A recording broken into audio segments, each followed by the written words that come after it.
ఓం హ్రీంకారాసనగద్భితానలసికాం సౌః క్లీం కళాం బిభ్రతీం సౌవర్ణాంబరధారిణీం వరసుదా ధౌతాం త్రినేత్రోజ్వలాం వందే పుస్తకపాశమంకుశధరాం స్రగ్భూషితాముజ్వలాం త్వాం గౌరీం త్రిపురాం పరాత్ ప్రకలాం శ్రీచక్ర సంచారిణి ఓం శ్రీ బెజవాడ కనకదుర్గాదేవ్యై నమః. మనకి ఈ పంచగ్రహ కూటమి ఏర్పడుతోంది మనకి 2026 సంవత్సరంలో ఫిబ్రవరి మార్చ్ ఎండింగ్ వరకు కూడా. రాహు మనకి ఫిబ్రవరి 14 తర్వాత మనకి రాహు కుంభరాశిలో ఉన్నటువంటి ఆ రాహు ప్రక్కకి కుజుడు, రవి, బుధ, శుక్ర గ్రహాలు 4 గ్రహాలు కూడా ఏర్పడి కలిసి ఒకే రాశిలో కుంభరాశిలోకి వస్తాయి. దీన్ని పంచగ్రహ కూటమి అంటాం. ప్రస్తుతం మనకి చతుర్గ్రహ కూటమిలో ఉన్నాం మనం.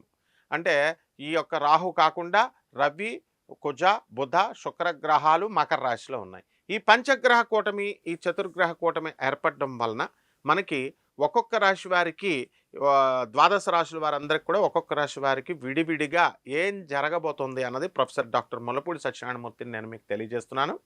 అయితే ఈ యొక్క పంచగ్రహ కూటమి అనగానే ఏమవుతుందంటే 5 గ్రహాలు నేను హెల్ప్ చేస్తానంటే నేను హెల్ప్ చేస్తానంటూ 5 గ్రహాలు 5 డిఫరెంట్ ఐడియాస్ ఇస్తూ ఉంటాయి. దానివల్ల ఏమవుతుంది, మామూలుగా అయితే ఒకళ్ళే ఉన్నారనుకోండి, ఒకళ్ళే వంట ఎలాగో అలా చేసేస్తాం. ఇద్దరు ఉండేసరికి డిఫరెంట్ అవుతుంది. కొంచెం ఉప్పు ఎక్కువని ఈయన ఏమంటాడు, ఆయన తక్కువ అంటాడు ఇట్లా. సో ఎప్పుడైతే ఇద్దరు, ముగ్గురు, నలుగురు, ఐదుగురు పెరిగిపోయారో మన యొక్క రాశి మీద ఫలితాలు అనేటటువంటివి మారిపోతాయి. సో దీన్ని too many cooks spoil the bath అన్నట్టుగా మనకి ఈ యొక్క ఐదుగురు కలిసి మనకి ఒక్కొక్క రాశి వారికి మేలు చేస్తాయి, ఒక్కొక్క రాశి వారికి హాని చేస్తాయి, ఒక్కొక్క రాశి వారికి న్యూట్రల్గా ఉంటాయి. ఈ విధంగా ద్వాదశ రాశుల వారికి ఒక్కొక్క రాశి వారికి ఏ విధంగా ఉంటుందో నేను చెప్తాను.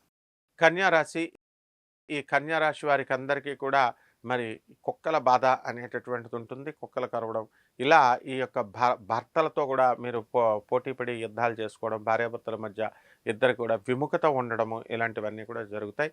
మీ కుజగ్రహ ప్రభావం వలన మీకు రావాల్సినటువంటి అప్పులు ఇవన్నీ కూడా రాకుండా ఉండడము, అలాగే మీరు ఇవ్వాల్సినవి మీరు తీర్చలేకపోవడము, అలాగే మీ పేరు మీద ఉన్నటువంటి స్థలాలన్నీ కూడా భారీ రేటుకి మీరు అమ్మినప్పటికీ కూడా భర్త మీకు తెలియకుండా ఆ డబ్బులను తీసుకెళ్ళి తన తల్లిదండ్రులకి, అక్క చెల్లెలకి ఇచ్చుకోవడం జరుగుతుంది. అలాగే ఉద్యోగం రావట్లేదని చాలా కాలం నుంచి బాధపడుతున్నటువంటి వారికి అందరికీ, మీ అందరికీ కూడా ఉద్యోగాలు రావడానికి అవకాశాలున్నాయి. అలాగే ఈ రాశి వారికి అందరికీ కూడా అనేకమైనటువంటి కొత్త కొత్త పరిచయాలు మీరు ఏర్పడతాయి. స్థిరమైనటువంటి మనస్తత్వం లేక చంచల స్వభావంతో మీరు కొన్ని ఆపర్చునిటీస్, కొంతమంది మనుషుల్ని వదిలేసుకోవడం జరుగుతుంది. అలాగే కొత్త కొత్త ఉద్యోగాలకి మీరు అందరూ కూడా అప్లై చేస్తారు. ఉన్న ఉద్యోగమే వదిలేసి కొత్త ఉద్యోగాలకు వెళ్ళాలని ట్రై చేస్తారు. అయితే అలా వెళ్ళినప్పటికీ కూడా మీరు సక్సెస్ అనేటటువంటిది వస్తుంది. కాబట్టి రిసెషన్ పీరియడ్లో ఉన్నటువంటి ఉద్యోగాల బాధ చూసి మీరు భయపడాల్సినటువంటి పని లేదు. దానిపైన మీకు ఈ పంచగ్రహ కూటమి మీద మీకు ఏ విధమైనటువంటి ఎఫెక్ట్ మీకు ఇవ్వదు. కాబట్టి పరిహారాలు ఏం చేసుకోవాలంటే, ఈ యొక్క కన్యా రాశి వారికి ఈ యొక్క శత్రు పీడ అనేటటువంటిది పోతుంది. కాబట్టి ఈ సప్తమంలో ఉన్నటువంటి ఈ శనిగ్రహ ప్రభావం వలన భార్యాభర్తల మధ్య, పిల్లల మధ్య మీకు అందరికీ కూడా కొన్ని గొడవలు జరగడము, మనస్పర్ధలు రావడం జరుగుతుంది. కాబట్టి శని జపం చేసుకోండి, శని స్తోత్రాలు చదవండి. శనికి కిలోంపావు నల్ల నువ్వుల్ని, నల్లని వస్త్రాలనిచ్చి పేద బ్రాహ్మణులకి శనివారం నాడు ఉదయం 8 గంటలకి దానం చేసుకోండి. అలాగే దశమహావిద్యల్లో ఒకటైనటువంటి మహాకాళి అమ్మవారి యొక్క హోమాన్ని మీ ఇళ్లలో చేసుకోవడం బ్రహ్మాండంగా ఉంటుంది. అలాగే రావి చెట్టు చుట్టూ ఓం శనేశ్వరాయ నమః అంటూ ప్రదక్షిణలు చేసుకోండి, బ్రహ్మాండంగా ఉంటుంది. శుభమస్తు.